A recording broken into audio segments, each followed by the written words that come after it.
Dari awal, cita-cita Si Sontoloyo adalah membuat Indonesia menjadi negara pemenang mengalahkan Tiongkok dan Amerika. Kita nggak mau jadi budak mereka lagi. Sungguh ini ide yang gila. Mengalahkan mereka dalam artian kita harus memiliki kemakmuran di atas mereka. Memiliki kemakmuran di atas Amerika, di atas Tiongkok. Memiliki kekuatan tawar lebih dari mereka. Memiliki kekuatan penggentar lebih dari mereka. Dan memiliki produk domination yang absolut. Kita ini negosiasi dengan mereka posisinya saat ini selalu kalah. Selalu ngemis dan meminta. Karena level playing field-nya berbeda. Kita harus samakan. Kita harus lebihkan. Itulah tujuan kita untuk menjadi negara pemenang. Untuk itu, perlu kita bukan saja competitive advantage, tetapi absolute advantage. Sehingga kita bisa mendominasi, terutama mendominasi mereka. Apa yang harus Indonesia lakukan? Apa yang harus didominasi? Amerika punya kekuatan militer dengan anggaran 1.000 billion dolar per tahun atau hampir 100 kali anggaran militer Pak Menhan Prabowo atau 3 kali dari anggaran militernya Tiongkok. Amerika punya 8.000 titik safe house CIA di seluruh dunia di 194 negara. Amerika punya tentara swasta terbesar di dunia seperti Triple Canopy, Blackwater, dan lain sebagainya. Amerika punya hulu ledak nuklir terbanyak di dunia. Mereka juga memiliki kapal induk terbanyak di dunia. Menguasai media internasional dan banyak lagi kekuatan penggentar tadi jika digelar di meja bisa 1 kilometer kali panjang kertasnya. Tiongkok di sisi lain punya kendali atas distribusi barang. Kendali kepemilikan pelabuhan dan manajemen di puluhan negara dan ratusan lokasi pelabuhan dari Eropa, Asia, Afrika di berbagai negara untuk support produk-produk mereka. Seperti misalnya di Malaysia Port Dickson, di Sri Lanka, di Selat Hormuz, di 3 negara sisi barat dan 2 negara sisi timur Afrika, di terusan Suez, hingga 3 port di kawasan Eropa dan banyak lagi di Amerika Selatan. Tiongkok menguasai armada distribusi laut. Kapal besar mereka atau vessel mereka setiap tahun lebih dari 150.000 kali bolak-balik memutari wilayah dagang tadi dengan lebih 10.000 kapal kargo besar dari berbagai armada milik mereka. Selat Malaka saja 1 tahun ada 100.000 vessel kapal dagang yang melewati wilayah tersebut, di mana 80% vessel barang tadi adalah barang Tiongkok. Yang kalau si Sontoloyo punya ide, akan kita lawan UNCLOS yang memberatkan Indonesia. Kita akan pajaki Selat Malaka, walaupun artinya apa?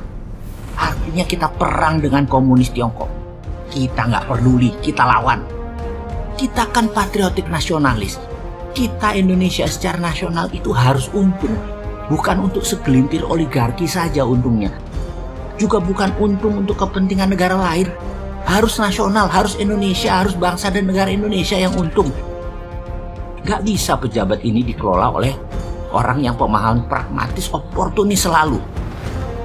Gantian dengan yang mereka nasionalis. Kita harus membangun kekuatan penggentar.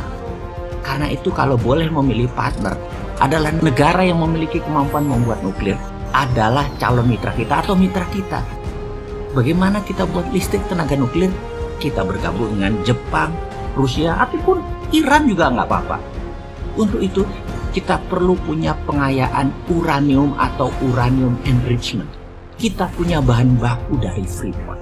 Kita enrich menjadikan bahan untuk PLTN yang akan kita bangun di Batam atau pulau sekitarnya, di mana listrik tadi kita kasih murah buat Singapura dan Malaysia. Selain untuk menghidupi listrik di Sumatera. Kita bangun misalnya 15.000 megawatt atau 15 gigawatt. 5 giga untuk Malaysia, 5 giga untuk Singapura, 5 giga untuk Sumatera. Kasih murah yang Singapura dan Malaysia, tapi seluruh hak Selat Malaka Indonesia ambil untuk counternya. Hak atas memajaki Selat Malaka di choke point selat tersebut kita minta vessel yang lewat bayar asuransi. Asuransi ini pemiliknya 3 negara. Indonesia 70%, Amerika 15%, Tiongkok 15%. Angka ini bisa membuat APBN naik 400 triliun per tahun. Lumayan buat bayarin hutang para pejabat lama. Baik nggak tuh kita? Buat uang buat bayarin hutang yang dibuat pejabat lama. Yang saat ini naik hutangnya nambah 3.000 triliun, yang menjadi 6.000 triliun. Yang beban bunganya saja yaitu 500 triliunan per tahun. Hutang tadi kita bayarin. Bukan kayak sekarang nambah hutangan terus. Kita nih nanti bikin duit. Tenang bos, pensiun Anda nanti tetap kita jaga martabat Anda. Kami kaum Sontolo itu patriotik nasionalis. Ngerti apa itu mikul dur mendem jeruk. Bukan ngerti saja, kami lakukan. Kalian pensiun santai saja, aman nggak? Kami acak-acak nggak? Hutang Anda pun kita bayarin. Kewajiban yang kalian tidak sanggup pikul, yang cuma bisa ngomong toh, kita yang tanggung. Selama semua saat ini, kalian permudah dan mempermudah kami bergerak. Jangan lagi memperbanyak hutangan dan kagum dengan negara komunis Tiongkok dan Amerika yang amburadul itu. Stop. Jadi, kekuatan penggentar yang mau kita bangun adalah kita bangun pengayaan nuklir, kita punya PLTN, kendalikan Selat Malaka, dan punya senjata berhulu ledak nuklir. Wah, ini orang, sekarang lakukan. Atau nunggu pensiun kita yang muda yang ngegarap. Yowes, kita toto dahar dulu sebentar. Monggo vaksin disebar dan COVID segera dituntaskan. Biar nanti kita kerjanya enak. Terima kasih loh, udah usahanya memenangkan perang lawan COVID. Plus vaksin kita dukung penuh. Untuk kita juga kok nantinya. Setuju?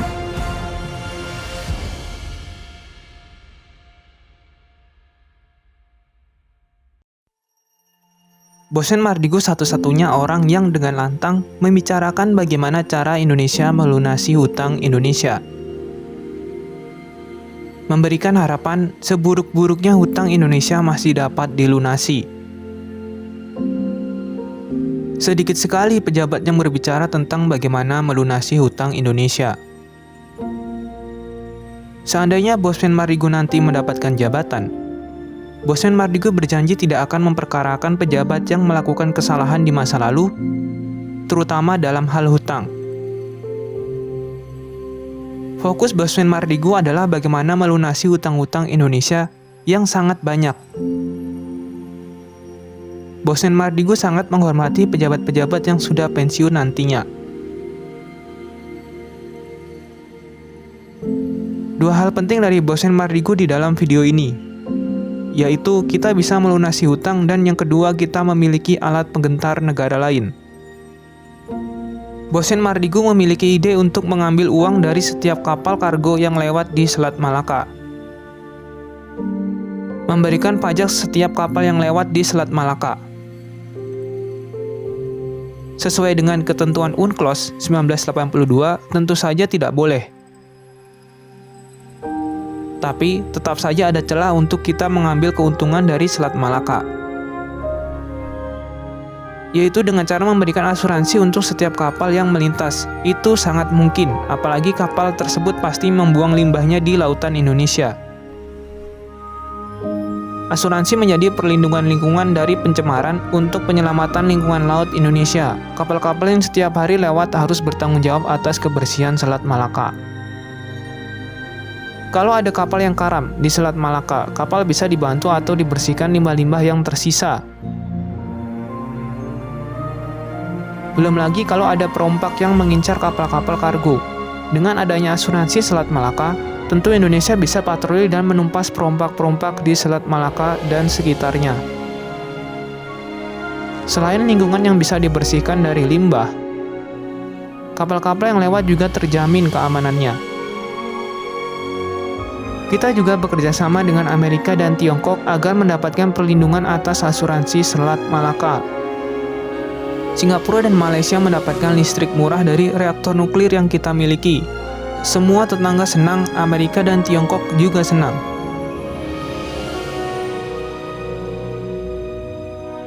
Dan kita mendapatkan 400 triliun setahun untuk bisa melunasi hutang negara Indonesia yang sudah mencapai 6.000 triliun.